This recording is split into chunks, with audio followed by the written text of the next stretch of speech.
What is it that makes writing good? Hi, my name is Trina. Welcome or welcome back to my channel. Today we're getting a little philosophical because it's raining outside and I have a sweater on even though it's the middle of summer. And that is the perfect atmosphere to pose some questions for ourselves and have a think. My goal for today is to share some of my favorite authors and what makes them my favorite authors specifically, but also to talk with you guys about what makes your favorite authors your favorite authors. On a certain meta level, that conversation is what makes writing good and what makes writing good for you. After all, writing is art and art is subjective. So what makes writing good? And I do probably think there is an objective right answer in some sort of SAT style format question. What makes writing good? A, innovative or inventive use of language. B, writing that successfully engages a broad audience of readers. C, the 4 C's, clear, complete, concise, and correct. Or D, all of the above. And sure, that's fine. That is correct on a certain level. There are plenty of academic papers that I've found while Googling this briefly that prove me wrong. But no matter what makes writing quantifiably successful, I feel like that's a different question to what makes writing good. What makes writing good to you, the individual, to your individual brain? Do you like to be challenged with your writing? Do you like to be actively engaged in the book at all times? So a really good writer is keeping things moving constantly. What is it that you like in writing? So I guess the better question is, what makes reading good? If good writing can be quantifiable or put in a box, then maybe where we go for creativity is asking what makes reading good to you. A piece of work can be objectively well written, but if you, the individual, read it and don't like it, then it's not good writing to you. And I guess that's where my groundbreaking take here is, it's all personal, obviously. But no, like I will recommend a book that I think is really plot-driven and fast-paced to a friend of mine who likes books that are plot-driven and fast-paced. And then they won't get that out of it at all, even if like that I thought was an objective opinion, like whether or not I liked it, it was fast-paced, they may not think that. Or more often than not, I love a book because I find its characters really interesting and their personal motivations to be very relatable and like important to me. And other people will read that same book and hate those characters and despise their motivations. So honestly, the only way I've been able to narrow down my taste in writing, and my taste specifically for authors, obviously, if you couldn't tell by my limited backlog in classics, for example, I do not have an English lit degree. So what has worked best for me as a casual reader is finding an author that I really like a book from and trying their works in other categories or different stories from that author and discovering whether or not all stories from this one writer are good to me. Like I don't want to understate how lovely it is to find that writing style that just works for you, you know? Like it's like wandering through a museum and your eyes are skimming over the paintings and being like, objectively well done, objectively well done. And you find one, you're like, huh, that is a really good painting because it hits something for you personally. All the paintings in the museum are probably good, they're in a museum. But there's something about that one painting that worked for you. That's how I feel when I find certain authors and certain writing styles. So I would love in the comments below to start a conversation about authors that make you feel that way and writing styles that make you feel that way. Maybe it's not even just an author, it's like you have read every single romantasy released in the last year and you just know that formula makes your brain tick and that works for you. Or you maybe specifically discovered that like Japanese translated works have a certain connection to how your brain likes to read and how you take in the world. I would love to hear it. Please feel free to share below. And with that, I would also like to share some of my favorite authors, but favorite in a way where they are insta-buy authors. I know for a fact I would not rate any book written by this author probably lower than 4 stars, maybe 3 stars under a really strict system. These are just authors that I know write characters in a way that works for me. When I originally came up with the idea for this video, I called it like my insta-buy authors, aka authors when they release a new book I actually go and buy the physical copy of, because that's pretty rare. I don't like to buy books until I've read a library version of them and confirmed that I really loved it. but there are certain authors that break that rule. However, I changed the title and the theming of this video a little bit because as I started making my list, I realized there are a lot of authors that I love all of their books. I trust implicitly. I just haven't had the time to buy every single book they've written because they've written quite a lot. So I can't quite call them insta-buy authors because I haven't insta-bought all of their books yet. So instead, these are just authors with unique writing styles and maybe unique ways of developing characters and plot that work really, really well for me personally. I feel like the first author on this list is a good example of that. It's Jane Austen. I obviously can't insta-buy Jane Austen's works because she is not creating anymore, devastatingly. I have read 4 out of 6 of her main works. And after that, I want to read some of her like shorter, unfinished works, things like Lady Susan and stuff like that. Out of her main body of 6, I've read 4 of them. I have read Pride and Prejudice, Sense and Sensibility, Persuasion, and Northanger Abbey. I have Emma and Mansfield Park left. Emma is... Where is Emma? Emma's here, behind me, and I'm gonna read her this summer, but I've basically, ever since I read Pride and Prejudice, I was like, oh. Something just like clicked in my brain when I read Pride and Prejudice the first time, and I know a lot of people don't feel that way about Jane Austen, like they find her stories very meandering or long or something like that, but all those things I'm willing to overlook because there's something about the way that she writes and portrays her characters that I immediately connect to and root for them instantly. And I'm immediately sucked into the world and the side characters, and all of it just like works so perfectly for me.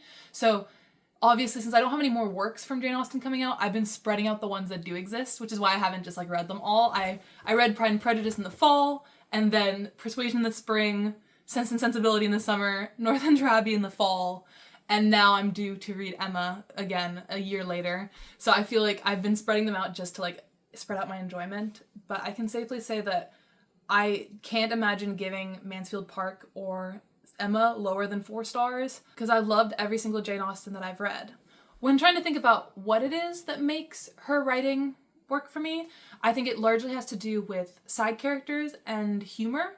Like her sense of humor I feel like transcends time a little bit. It is somewhat rooted in the time period, but I do feel like the little quips and the sarcasm she has about side characters that she doesn't like, or the way that they're portrayed and they're supposed to represent people from her own time that she maybe didn't like, I feel like is very relatable and always makes me giggle. I don't really get secondhand embarrassment from her stories because when characters make mistakes, they try to fix them and own up to them very quickly, and they're forgiven, and it is all very happy and go lucky, and I know I'm gonna feel good at the end of a Jane Austen book because she doesn't leave her characters in the lurch. She gives them that happy ending. She gives them that character resolution while still making it realistic, you know? Maybe not realistic for her time period, but realistic for what I expect out of romance books. So I just know her books will always be a comfort for me.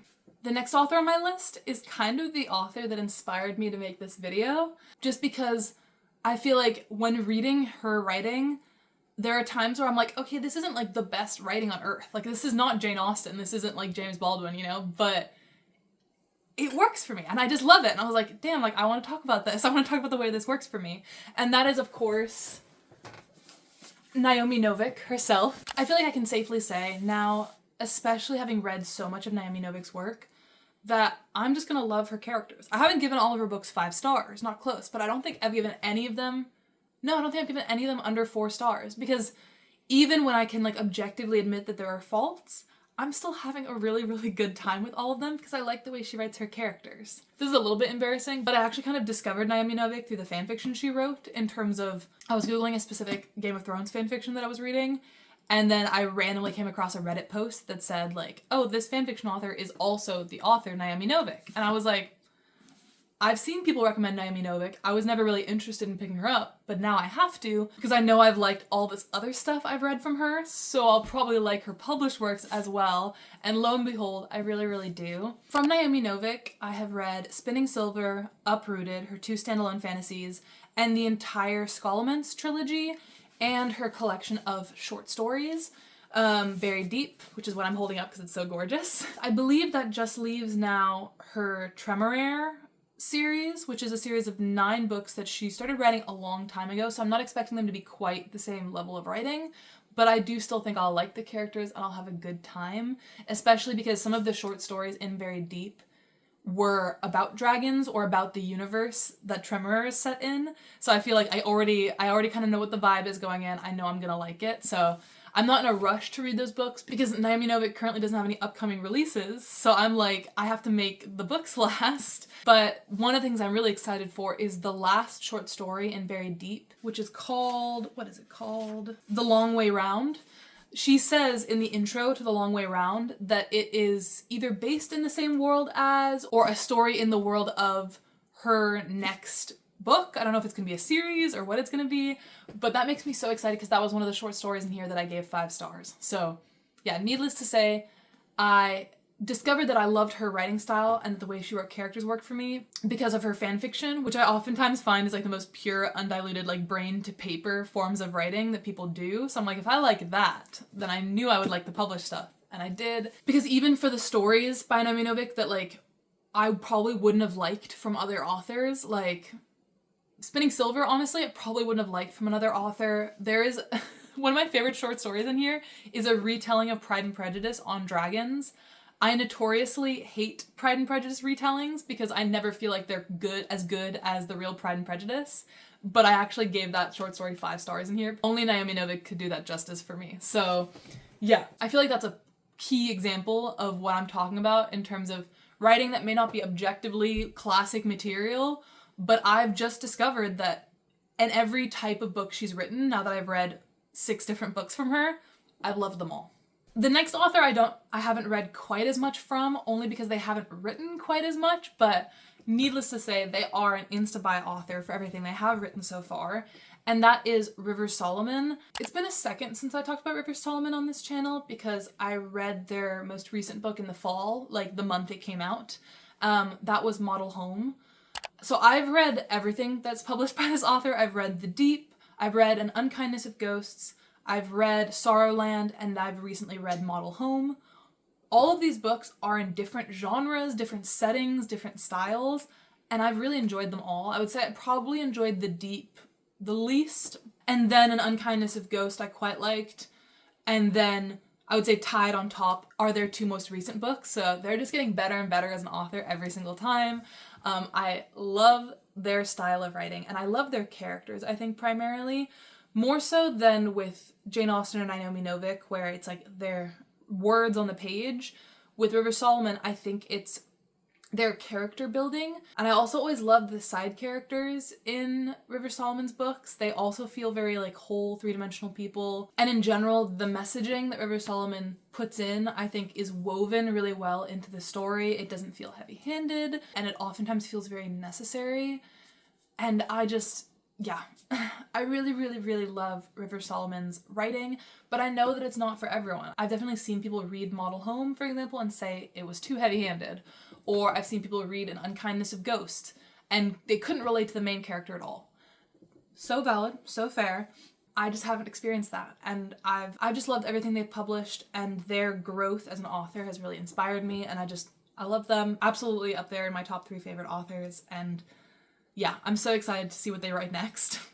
I know they just came out with a book, but I'm like, hurry it up. I need the next one now because I'm really, really excited. But yeah, that is Rivers Solomon. The next author is also an author with fewer books out, but I haven't actually read them all. And that is Andrew Joseph White, who I have talked about on this channel quite a bit, but I can always talk about him more. Andrew Joseph White has only 3 books out and a 4th one this year. He's been publishing like crazy. Like a book every single year is insane. Maybe it was easier because he was publishing YA, which tends to be shorter, but still, especially the quality of them. I've only read 2 of his books so far. I first read The Spirit Bears Its Teeth, and then I read Hell Followed With Us. And then now I have Compound Fracture to read, which is the last one of his published works, but he is coming out with his adult debut this fall, You Weren't Meant to Be Human. We Weren't Meant to Be Human? I think it's You Weren't Meant to Be Human, which I'm very, very excited for, obviously. But yeah, I didn't love Hell Followed With Us quite as much as I loved The Spirit Bears Its Teeth, but Hell Followed With Us was his debut book, so you know what, like, for a debut, it was incredible. And honestly, The Spirit Bears Its Teeth was just such a good book to me. Like, I'm not the biggest horror reader ever, and maybe I should because I do tend to like the horror that I pick up. For me, queer horror as a genre, speaking of kind of building on River Solomon as well, queer horror as a genre is so delicious to me because I feel like there's so many places to take body horror, specifically talking about people whose bodies are often viewed as a horror by mainstream conservative society. And that kind of opinion then often reflects on the characters in Andrew Joseph White's books, who have to fight to not view themselves as monsters. It's so meaningful, it's so beautiful. The Spirit Bares Its Teeth is just like one of my favorite books of all time. It's gorgeous. Absolutely an insta-buy author. I have really high hopes for his adult debut because when I read The Spirit Bares Its Teeth, I thought it was an adult book until I went to go buy a physical copy of it and the bookshop was like, no, it's in the YA section. I was like, are you sure? Because like people get their eyes gouged out. But yeah, I trust in Andrew Joseph White, and he is one of my insta-buy favorite authors of all time. Any day. The next author on this list got demoted a little bit by her most recent read, but she still has to make the list because I'm still gonna read everything she's ever written. I can't help it. And that is Jeanette Winterson. Jeanette Winterson has been in this game a long time. Is she still publishing? That's actually a great question. She's published a lot of works and she's still publishing a lot of works, so that's why I don't own everything she's written. I'm buying them like as I read them and as I like them. But so far from Jeanette Winterson, I have read Lighthouse Keeping, Sexing the Cherry, and Oranges Are Not the Only Fruit. And then I still have everything else from her to read. I will say Lighthouse Keeping kind of like put a fork in my toaster. What am I saying? Is that a saying? Lighthouse Keeping kind of like put a stop to my reading from her for a second because I didn't really enjoy it that much. And I was like, oh no, like what if her writing doesn't work for me anymore?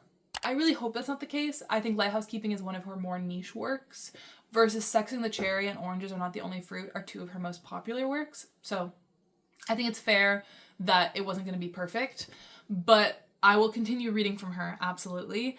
I started off by reading Oranges Are Not the Only Fruit for a like queer classics reading list that I'm making for myself, and it is just gorgeous.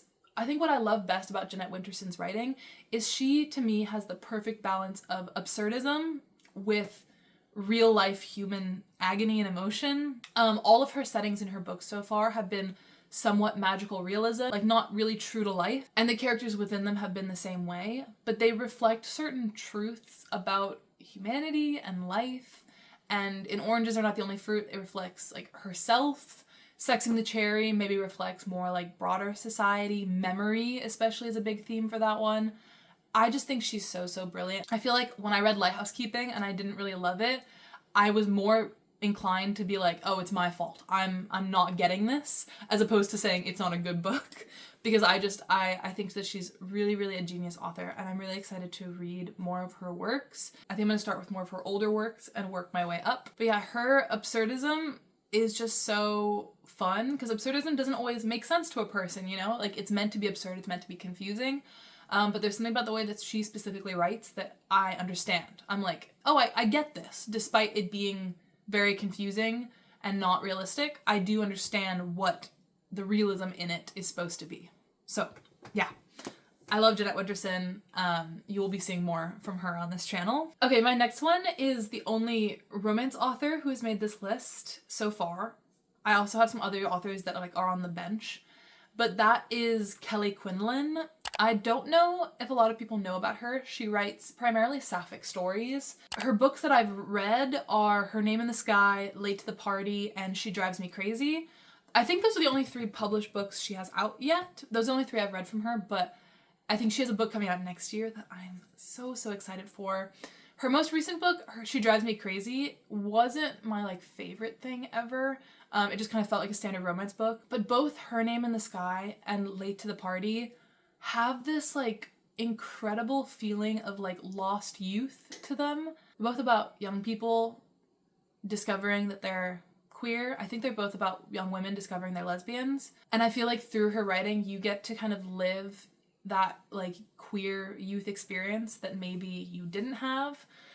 It's not always like positive. There's a lot of like sadness in these books, and that's what I think also makes them very meaningful to me, is they're like a little bit tinged with sadness. For me, it's like the sad version of Heartstopper.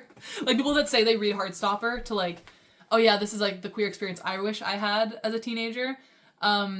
You probably don't want the queer experience that the characters in these books have, but they have happy endings and they're just so realistic. And yeah, She Drives Me Crazy was more like romance focused, but there were still elements of that in one of the main characters' relationship with her parents and her identity in her community. She also writes like friendship. I remember in Late to the Party, there's just an amazing friendship at the heart of that story that meant everything to me. Like more so even than the romance in Late to the Party, honestly. If you like queer books and you haven't read Her Name in the Sky specifically, get on it. Her Name in the Sky is beautiful. It's perfect.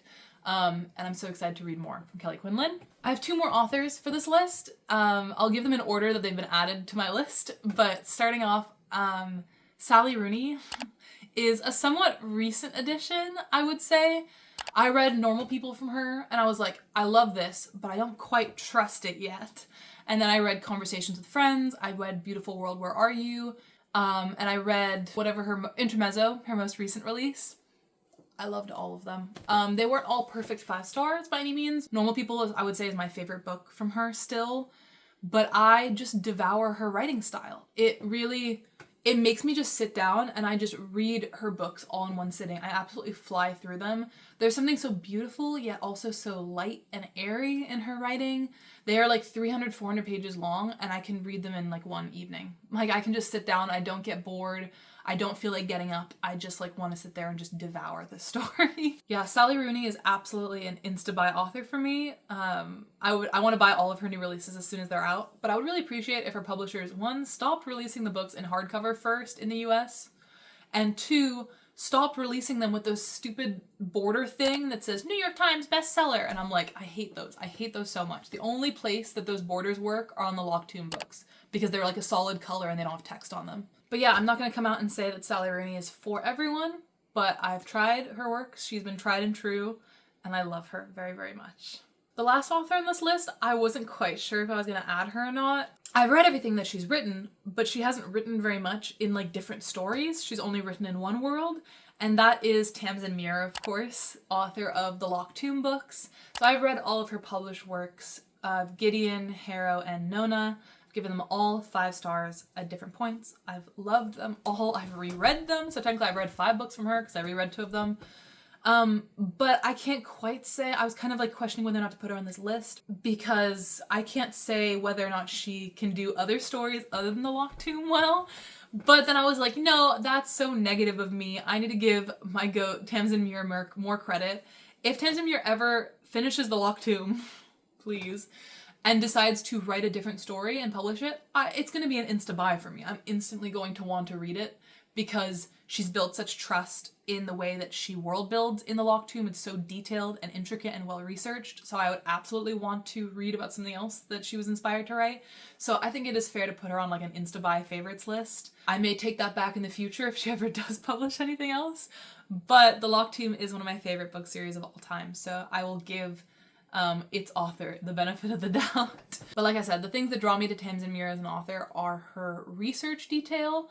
I'm not crazy about her writing or anything. It is very sci-fi writing, it's very technical, but I think that what makes the book so good is like the hidden depths in every single line. I know a few other sci-fi books that are as long as these where like it feels like every single paragraph or line has a hidden reference to something else or a future book in the series. And I'm sure like I'm gonna have to reread all of these when Electo eventually does come out because I'm sure there's tons of hints already leading towards Electo in the series. Like these are just like works of genius, absolutely just chock full of beauty, and I like to be challenged by my writing sometimes, and I would say trying to understand the Locktoon in intricate detail is quite the challenge that I've really enjoyed taking on. So yeah, that is why Tamsyn Muir has made my list of favorite authors. I will also shout out some authors that are like, they could get to that point. They're pretty close. I just need to read a couple more works from them. I would say James Baldwin, I've now read 2 of his works, Giovanni's Room in Another Country, and I can say that I love his writing. It's stunning, but he has like 16 books out, and I feel like I need to read more of them before I can like safely form an opinion. I'm sure I'll get a lot out of everything he's written, but I can't fully say that like everything will be like fireworks to me, so I want to test that out. Oh, I can't believe I haven't mentioned her yet. Robin Hobb, I've talked a lot about on this channel recently, so you may be shocked she didn't make my main list, but I've only read one trilogy from her, and it's a trilogy she wrote back in the 90s. I feel like I need to not only read more in the realm of the Elderlings, I also want to read some of her other fantasy trilogy series that aren't the realm of the Elderlings to see if that writing style continues. Because I know a lot of people actually don't like the Farseer trilogy and find that the writing style in it is too boring or dull, which makes me worry that her other books aren't written like the Farseer trilogy, so she can't quite make my favorite authors list yet. But I really hope that like the core elements of what I loved in the Farseer trilogy continue in her other writings, her other series, because there are quite a few of them. And then I also have ML Rio. I would love to add to this list of favorites, but I've only read one book from her. I've only read If We Were Villains, and I know she has a book. She has a novella that came out last year, and she has a book coming out this year. So I feel like if I read both of those and love both of those, then she will easily like shoot to the top of my favorite authors list. But I have to test her out more first.